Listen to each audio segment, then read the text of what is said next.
Ng hapon po, Colonel Asierto. Magandang hapon po.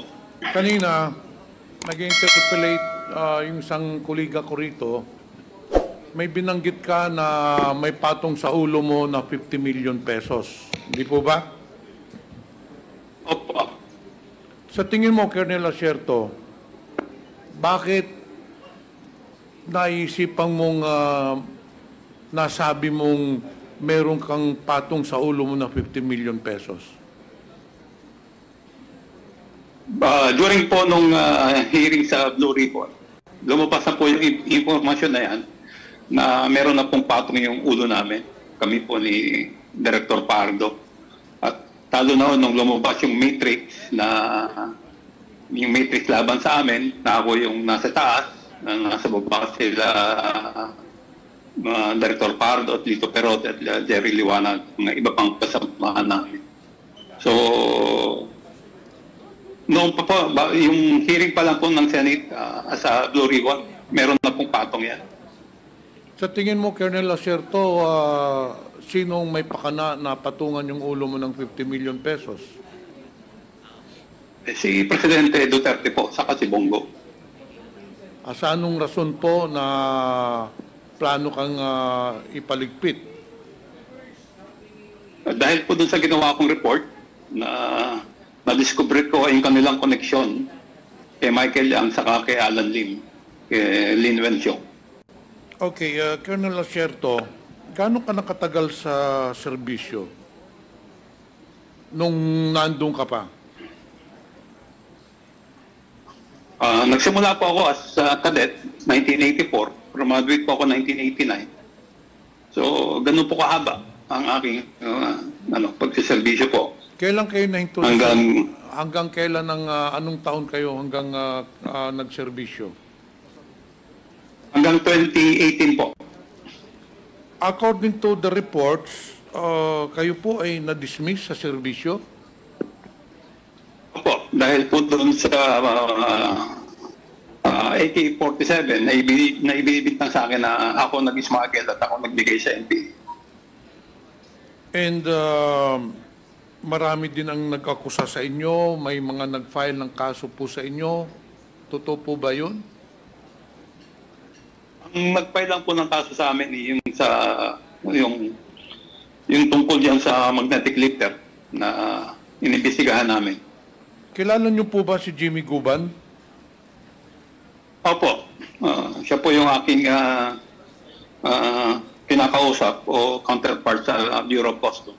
Isa ba si Mr. Jimmy Guban na nag-akusa sa inyo? Siya po yung testimony po niya ang naging basis. Actually, Colonel Asierto, nung first hearing ng Quadcom, isa si Mr. Jimmy Guban na nag-testify doon sa Quadcom sa Pampanga. Nagbigay po siya ng sinumpaang salaysay. Base doon sa sinumpaang salaysay niya, sa paragraph 9, binanggit po ang pangalan ninyo. And I'd like to read it in toto para maintindihan ninyo. Between the months of May and June 2018, Colonel Eduardo Asierto shared to me additional intelligence report about shipment of illegal drugs at the Bureau of Customs, and that through profiling, backtracking, and tracing of documents, we were able to find out overstaying cargoes, one of which was the Vicaba trading shipment. Upon discovery thereof, I instructed my staff to verify an improper consignment, etc., etc. So, kayo po ang nagbigay ng intel report kay Jimmy Guban regarding this container na overstaying ng Vicaba Trading? Opo, at binigay ko rin po yan the same information kay Director Pajardo ng PIDEA. Tapos ito po bang container ng Vicaba Trading, dito nakalagay yung dalawang magnetic lifter? Opo, yun po yung nakuha. Saan nyo nakuha yung intelligence report? Binigay po ng confidential informant. And then, nang nag-usap kayo ni Jimmy Guban, ano pong sinabi mo sa kanya? Binigay ko po yung informasyon. Sabi ko, hanapin kung nandyan. Pwede mo bang i-detalye dito yung intelligence report na binigay mo kay Jimmy Guban para naman malaman natin ano talaga eksakto ang sinabi mo sa kanya? Dahil ito po ay para malaman natin kasi doon sa sinumpaang salaysay ni Jimmy Guban, nakakonekta po dito po yung mga pangalan nila Michael Yang, yung Davao Group, at kung sino-sino pong iba. So gusto ko rin po namin malaman sa bibig ho ninyo, ano ba talagang nalalaman ninyo parte dito sa yung illegal drugs na shipment na worth 6.2 billion pesos? Ano ba talaga yung eksaktong sinabi ninyo kay Jimmy Guban? Bago pa po na-discover yung Bicaba, ay nagbibigay na po ako ng information sa kanya. Pag meron ako natatanggap informasyon na meron dumarating, ibinabato ko po sa kanya. Nung dyan naman po sa Bicaba, ang binigay kong informasyon sa kanya is merong dumating na allegedly abandon na. Ang nakalagay doon sa bill of lading as door frame po yata yun eh. So ang ano ko sa kanya is hanapin yung abandon na na container van. Parang ibinigay ko yata sa kanya ang number nung bill of lading yata eh. Hindi ko na po matandaan yung eksaktong mga detalye. Yung Colonel Sierto, yung may-ari ba ng shipment, yung Mr. Pony Chen? Actually, hindi po siya yung sa intelligence report ko po, ang may-ari po ay ang lumalabas po sa akin is Taiwanese. Pero kasi po yung based dun sa backtracking na nung mahuli, kung sino yung nag-rent, kung sino yung nag-utos sa Bicaba, doon na po lumabas yung pangalan na yung sinasabi niyong pangalan. So hindi ho ninyo ma-ascertain na itong si Pony Chen nga ang may-ari ng container? Hindi po. Ano na po yan, yung backtracking investigation na po lumabas yung pangalan niya. So anyway, na-establish na po natin, Mr. Chair, na ang nagbigay ng information kay Jimmy Guban regarding the shipment of illegal drugs came from Colonel Sierto. Ngayon, doon sa sinumpaang salaysay ni Jimmy Guban, may binabanggit siyang mga personalidad. Una, si Benny Antiporda. Kilala niyo po ba itong si Benny Antiporda?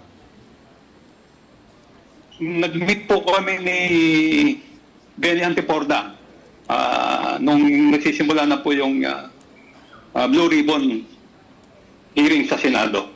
Ngayon, ano naman ang participation nitong Benny Antiporda dito sa illegal drug na shipment? Ano po uli? Pakiulit po. Colonel Sierto, sinabi mo po kanina, tinanong kita kung kilala mo itong si Benny Antiporda. Kasi itong si Benny Antiporda, isa po itong personahe na binabanggit ni Jimmy Guban sa sinumpaang salaysay niya. Ngayon, ang tanong ko, sa information mo, sa intelligence report mo, ano ang partisipasyon nitong si Mr. Benny Antiporda dito sa shipment ng illegal drugs? Wala po. Kinausap po ako ni Benny Antiporda. Parang ang context niya po ng aming pag-uusap is parang kausapin ko si Jimmy Guban na wag banggitin yung pangalan ni Charlie Tan. So kinausap ka rin ni Benny Antiporda na pagsabihan si Jimmy Guban na wag banggitin yung mga personahe. Ganun po ba? Ganun pagkakaintindi ko? Si Charlie Tan lang po. Ano naman itong si Charlie Tan? Anong connection ni Charlie Tan doon sa illegal shipment? Hindi ko rin po alam. Ang sabi lang po ni Benny Antiporda is hindi daw po involved yan si Charlie Tan. Hindi ko naman po, wala po akong informasyon tungkol kay Charlie Tan. Okay, Ang gusto but lang anyway, niyang sabihin sa akin is sabihan si Jimmy Guban na according to your huwag banggitin testimony, siya. yes, Colonel Asiento, okay na yon. Basta it is on record, according to your testimony just a few minutes ago, that indeed, nagkausap kayo ni Benny Anteporda, and Benny Anteporda told you not to mention a Charlie Tan. Okay, now, kilala mo ba itong Paul Gutierrez? Ay, hindi po. Hindi mo kilala to. Itong si Councilor Nilo Small Abiliera, kilala niyo po ba ito? Hindi po. Hindi ko po Hindi kilala. din. Wala kang alam na mga impormasyon tungkol sa mga individual na ito. Wala po. Wala po. Alam mo ba na itong si Small Abiliera ay according to the testimony of Jimmy Guban, a trusted man daw ni Michael Yang. Alam mo ba ito? Posible po kasi tiga Davao po yan eh.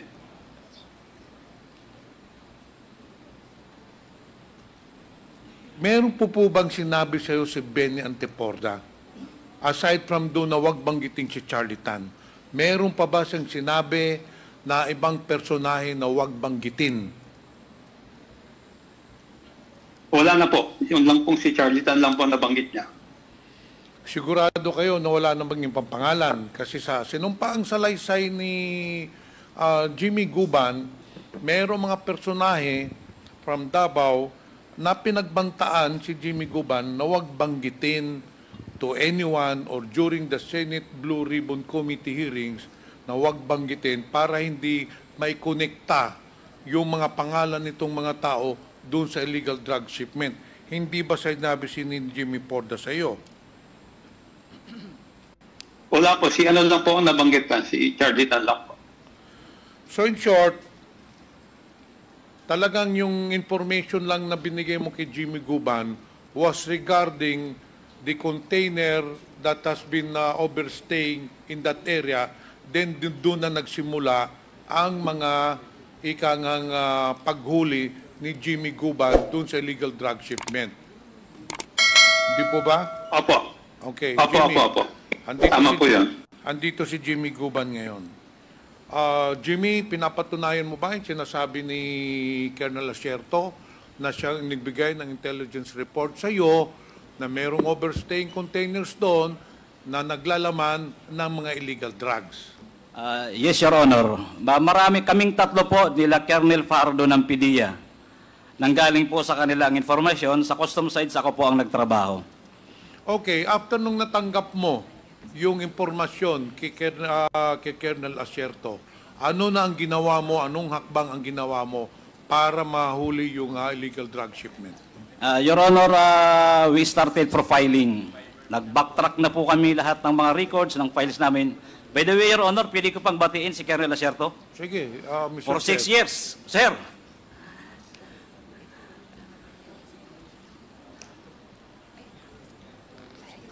O sige, ipagpatuloy mo na, Mr. Jimmy Guban. Mukhang hindi ka nadinig ni Colonel Asierto. Colonel Asierto, binabati ka ni Jimmy Guban. But anyway, mas importante... Sir, let's go to work. Salamat, Jimmy. Salamat. Ingat ka. Okay, balikan ko yung tanong, Jimmy Guban. Pagkatapos mo natanggap, nag-operate na kakana, paano nyo na-determine na merong ang droga doon sa loob ng container?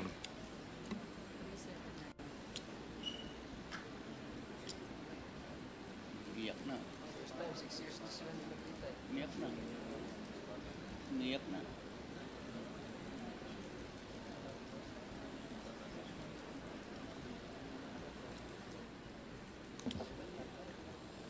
Na-miss lang, Mr. Chair, ni Jimmy Guban si Colonel Asierto dahil 6 years na sila hindi nag-uusap. This is the first time that Mr. Jimmy Guban and Colonel Asierto has talked to each other. Pagpatuloy mo, Jimmy. Thank you for your honors. Nakikita ko po kasi ang salarin, Your Honor, nasa tapat ko. Si Mr. Paul Gutierrez.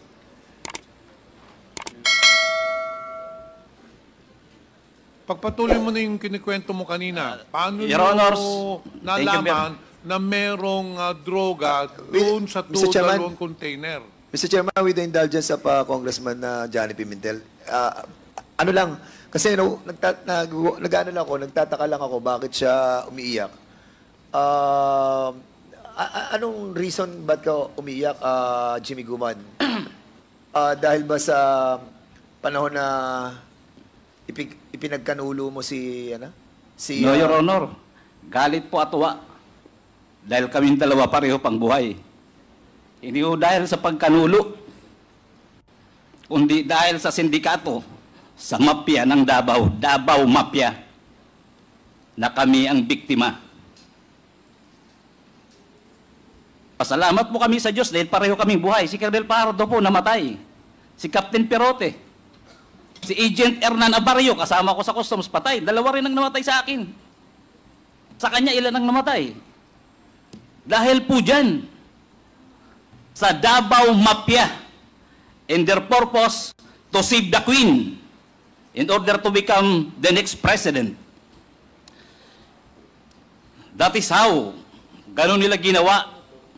Lahat, patayan. Your Honors, gusto ko po sana tuloy-tuloy ang pagsagot. Pero sometimes nagiging emotional ako for so long na kahit papano, via internet, kahit papano pareho kaming buhay ng aking kaibigan si Kerry Lasierto. We did our best, Your Honors, para ho kami ay makagawa ng tulong sa bayan. Pero ang sinapit namin, siya may patong sa ulo. Ako buti na lang may Diyos. Hanggang ngayon, nasa National Bilibid Prison. Anong hustisya ang meron during the time ni Duterte?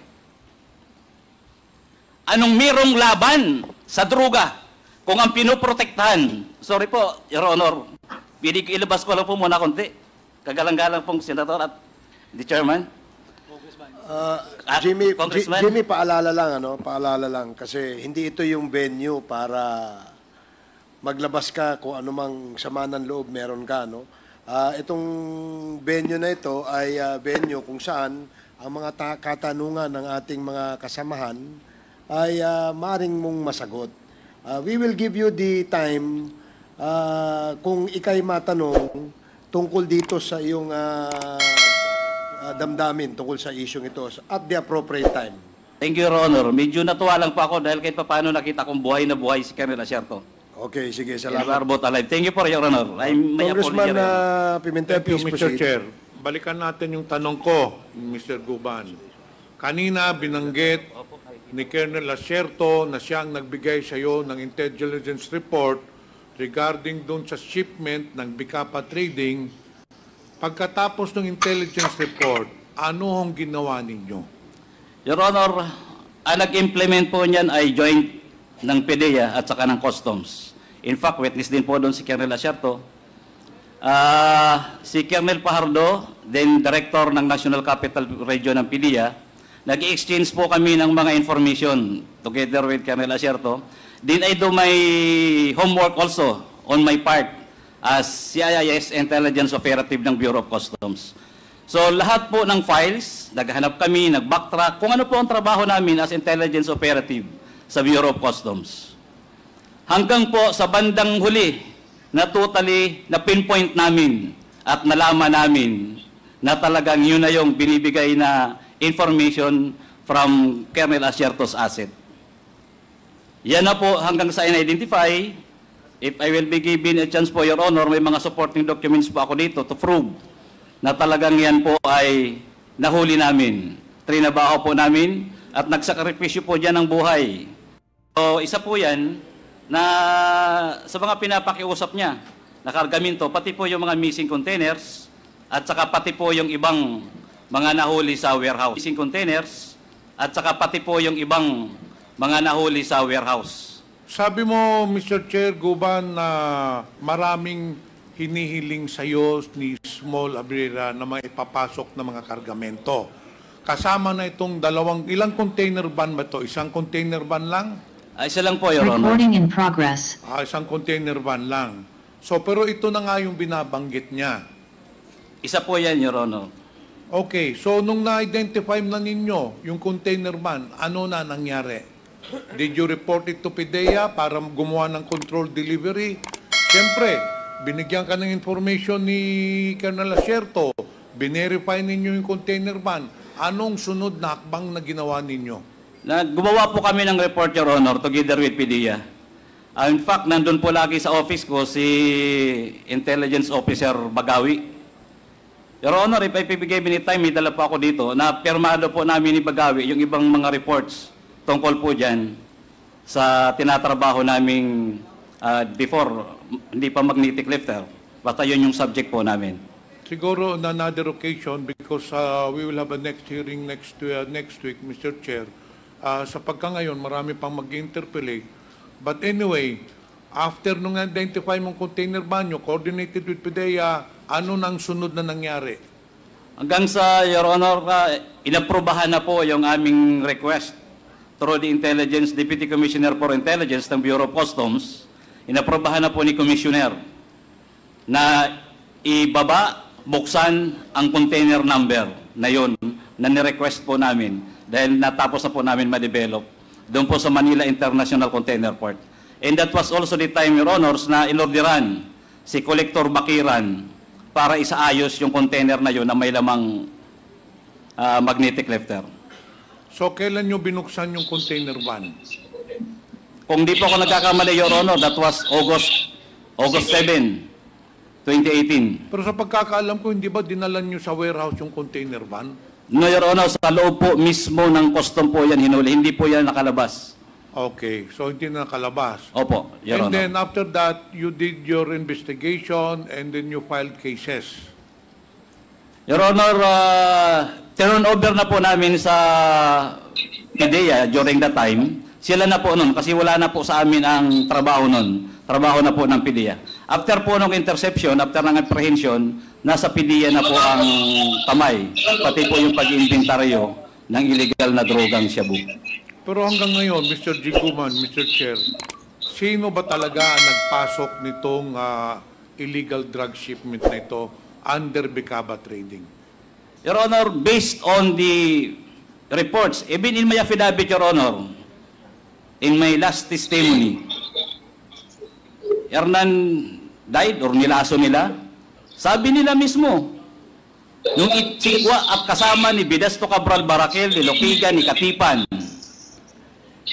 na ang nagparating yan ay si Michael Yang, si Mans, at saka si Pulong Duterte. It's from their mouth, not from us. Which, if I may continue, Your Honor, na yun din ang sinasabi ni Mr. Paul Gutierrez sa advice sa kanya ni Benny Antiporda na wag kong babanggitin during the hearing. Na hindi ko magawa-gawa, Your Honors, kaya si Colonel Asierto ang naisip kong isakripisyo ang buhay para po kami lahat ligtas. Akala ko po lahat kami maliligtas. I am under duress, threatened ako so much, kaya yan po ang ginawa kong paraan. Nagsakripisyo kami. During the Senate hearing, Your Honor, the consignee, Bidasto Cabral Barakel, inadmit niya at inadmit ni General Aquino during the time he was the DG ng PIDEA na dinala niya ang tatlo sa Senate Blue Ribbon Committee investigation.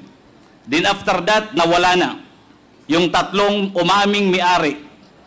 At ang alam ko, ang NCR director din was already Director Plaza. Hanggang ngayon po, yung tatlong may-ari na umamin na sila ang may-ari ng kargamento, ginamit sila ni Casey Chan, ay nawawala po hanggang ngayon. At ako po ay nag-request na, I think twice, sa National Bureau of Investigation ng whereabouts ng tatlo para po yung hustisya ng aking kaso ay mailabas ang tunay at totoo kung sino talaga ang mafia ng droga. Mr. Chair, the name of Benny Antiporda and Paul Gutierrez has already come up several times in these hearings. May I know if Mr. Benny Antiporda and Mr. Paul Gutierrez is present at this point? Yes, Your Honor, I think Mr. Benny Antiporda is here and Mr. Paul Gutierrez is here behind you, Your Honor.